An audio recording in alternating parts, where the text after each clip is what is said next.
عارف ايه المشكله؟ دايما المشكله هي التخصص.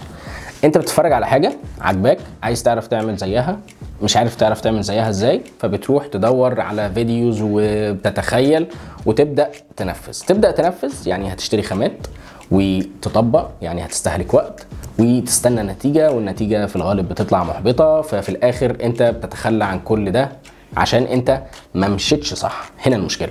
في مكتبه المعز عملنا كورسات مسجله لكل الفنون اليدويه او لاشهر الفنون اليدويه، عشان تعلمك ازاي تعمل حاجه من الالف للياء، اولا باقل تكلفه، ثانيا تعرفك على كل الخامات اللي انت محتاجها وتقدر تختار منها المناسب للي انت عايز تعمله، وعملناها مسجله عشان تبقى مريحه جدا. يعني ايه مريحه بقى؟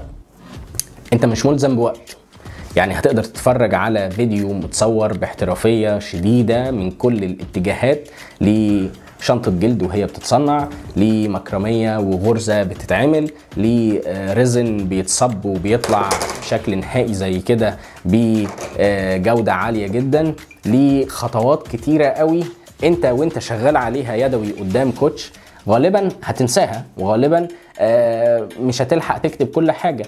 في الفيديو المسجل اللي هو هيقعد معاك فتره كبيره قوي، تقدر تراجع وتقدر تنفذ مره واثنين وثلاثه مع كل خطوه. تقدر ترجع ورا شويه تتفرج عليها تنفذها، ولو عايز تتاكد ترجع ورا وتتفرج عليها تاني.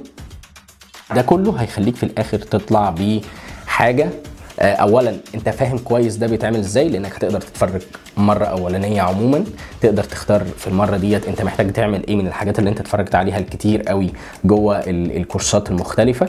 ثانيا تقدر تنفذ معاه عملي بقى. ثالثا تقدر تعيد وترجع وتتاكد ان انت اللي انت بتعمله دوت صح. بعد ده كله عشان تبقى متاكد ان انت هتطلع بحاجه كويسه، او